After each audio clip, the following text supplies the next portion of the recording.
In this video, we will explain how to fix the issue of a single channel not working on the inverter. You can swap the non-working channel with a working one on the same inverter. If the swapped channel still doesn't work, it indicates that the inverter-specific channel is damaged.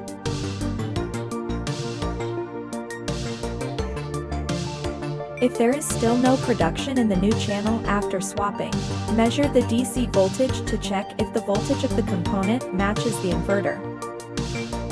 If it doesn't match, choose the suitable solar module. For QD series, we do not recommend connecting two different types of modules to the same MPPT input. If the voltage matches the inverter but it still doesn't work, the issue could be due to severe shading or dirt on the module, affecting its power generation. In this case, move the module or remove the obstruction. Clean the module to restore power generation. Alternatively, it could be caused by a poor connection at the DC connector, so it's recommended to redo the connection.